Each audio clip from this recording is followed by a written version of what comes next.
श्री कृष्ण दोस्तों। पूर्व में जो कुछ मैंने कोरोना की जो परिस्थितियां देखते हुए जो अभी जो वर्ल्ड में चल रहा है उसके बारे में कुछ बताया था और साथ ही कुछ डेट्स मैंने दी थी और शनिवार के बारे में भी कुछ बताया था। तो आप देखिए कि 21 मई के बाद में जो लॉकडाउन खुला है तो उसके बाद में हमें रिलीफ आया है और काफ़ी देश जो विदेश हैं उसमें जो केसेस घट रहे हैं। भारत में भी ये भी स्थितियां बन रही हैं कि जो रोज़ाना के जो मरीज आ रहे हैं उससे डिस्चार्ज होने वालों की संख्या भी बढ़ रही है और थोड़ा जो कोरोना को लेकर जो भय था लोगों के मन में वो थोड़ा कम हो रहा है।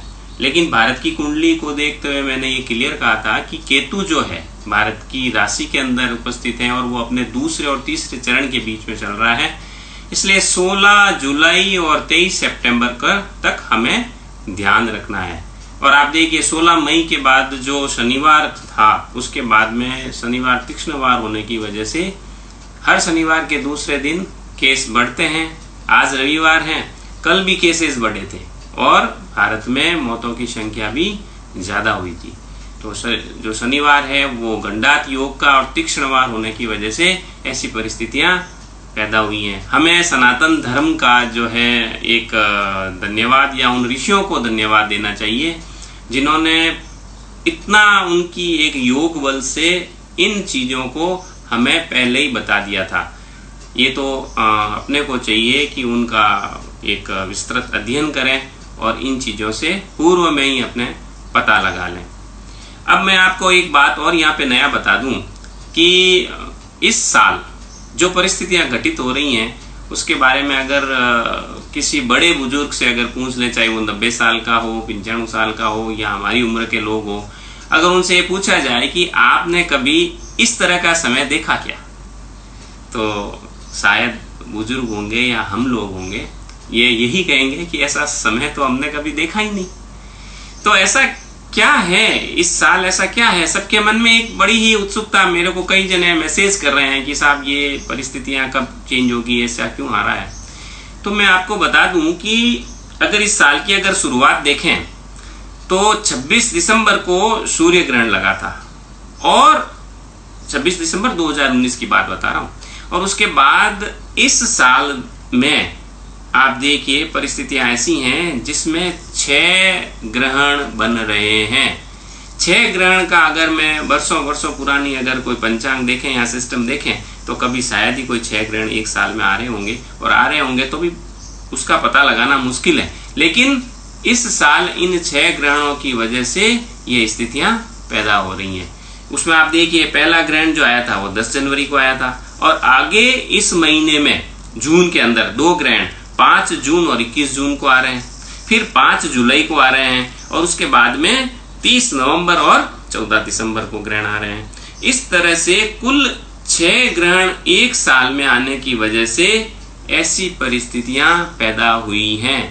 आपको मैं बता दूं कि देखिए कई जने ऐसी बात करते हैं कि ग्रह जो है वो वक्री हो गया और सूर्य चंद्रमा की क्या स्थिति है उसके बारे में मैं बताऊंगा। देखिए पृथ्वी पर जो रहने वाले जो लोग हैं वो डायरेक्टली अगर किसी ग्रह से संबंध रखते हैं तो वो सूर्य और चंद्रमा है, क्योंकि पृथ्वी जो है वो सूर्य का चक्कर लगाती है और चंद्रमा जो है वो पृथ्वी का चक्कर लगाता है।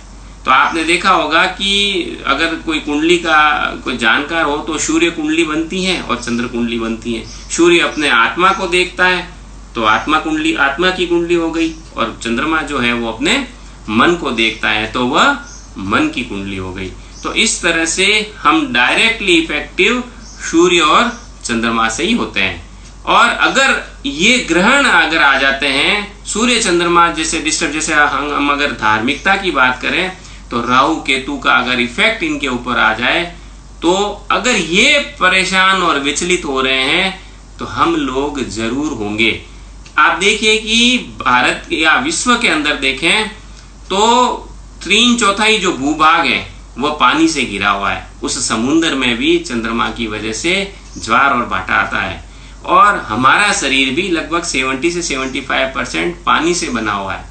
तो अगर आप देखिए कभी हम ऐसे ही खुश हो जाते हैं, कभी हम जो है बिना कारण से उदास रह जाते हैं, तो इसमें कहीं ना कहीं चंद्रमा का रोल है।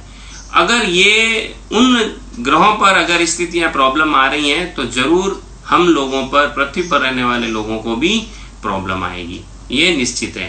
अच्छा, यहाँ पे आप और देखिए दूसरे ग्रह, और ये चीज वक्री है, कभी ग्रह उल्टा नहीं घूमता, वक्री है, उल्टी चाल, ऐसा कुछ नहीं होता।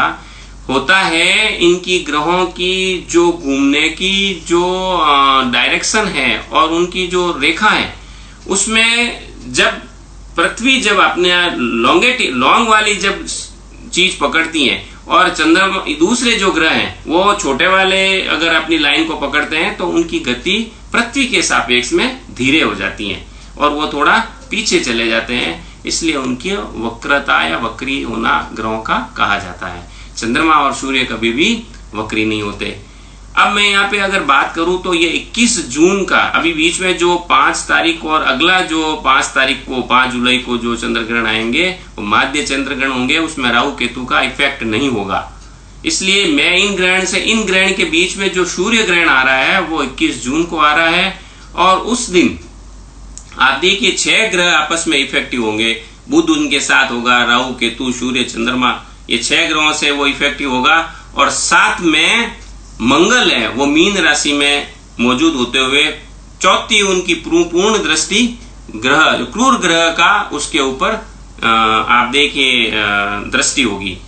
और ऐसे जो ये 5 जून 21 जून और 5 जुलाई को जो 3 ग्रहण आ रहे हैं, ऐसे कैसे 3 ग्रहण 1962 में 17 जुलाई, 15 अगस्त और 31 जुलाई, ये 3 ग्रहण आए थे। तो आप देख लीजिए 1962 के अंदर भारत और चाइना का वार हुआ था।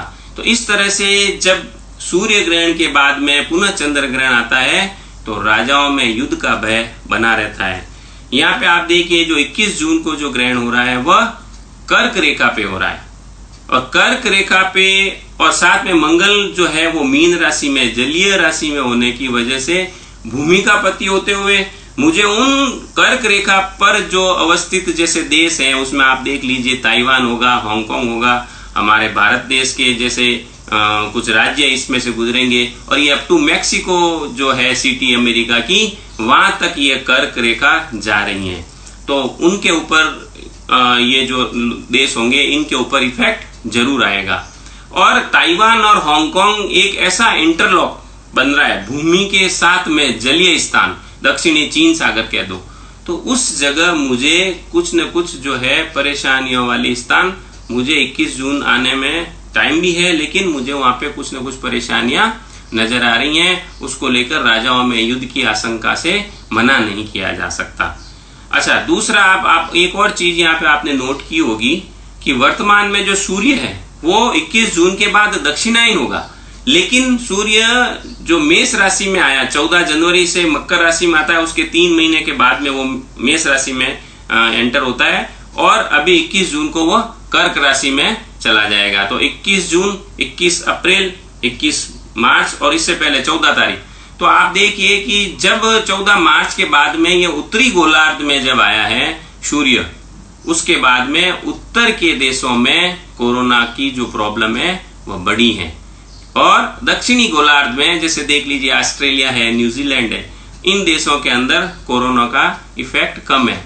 एक तो अपना 26 दिसंबर से सूर्य ग्रहण प्रारंभ हुआ और उसके बाद में सूर्य का उत्तरी गोलार्ध में होना, ये सारे कारण जो है हमारे आज की जो समस्या है उसकी तरफ इंगित करता है।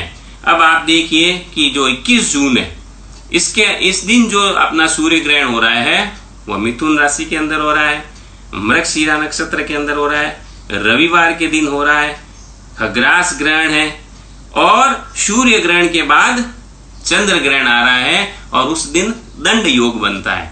मैंने जो ग्रहण के संबंधित जो बुक्स हैं उनको देख के इन सारी चीजों का अलग अलग एनालिसिस किया हुआ है।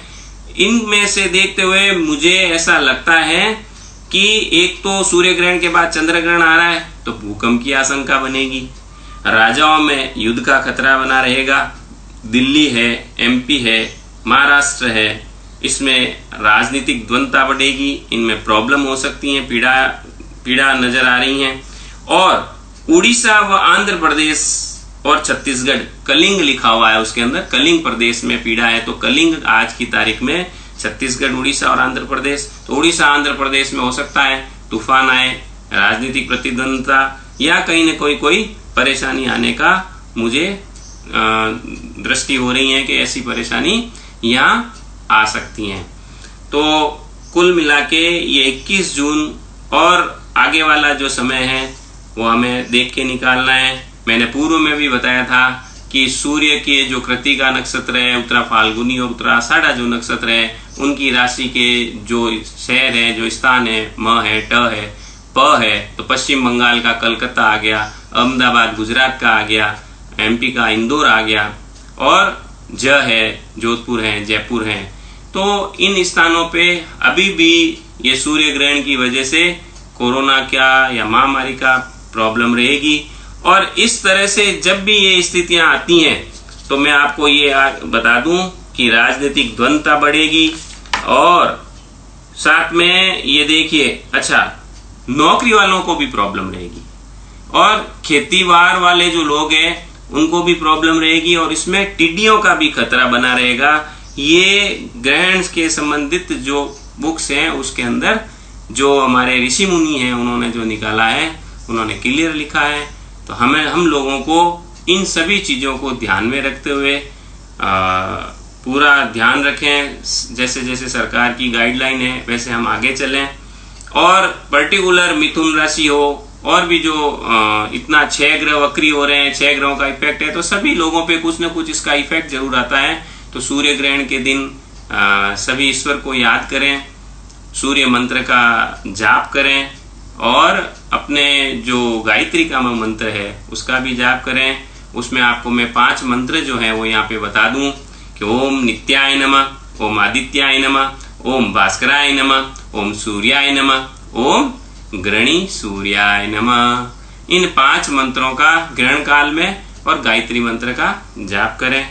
हमें हो सकता है इन चीजों से परेशानी जो है, जो हमारे ऋषियों ने बताया है उसी के अनुसार अपने को चलना पड़ेगा। उन्होंने ये गणित समझाई है, उन्होंने उपाय बताए हैं, तो हम उन उपायों को लेते हुए हमारे हिंदुस्तानी भाइयों का सबको ध्यान रखते हुए हम आगे बढ़ेंगे। और आने वाला जो परेशानी का टाइम है उसको हंस हंस के, और जैसे भी हो, ईश्वर जिस तरह से जाए विधि राखे राम ताई विधि रहिए, और राम को याद करते हुए, भगवान को याद करते हुए निकालेंगे। धन्यवाद।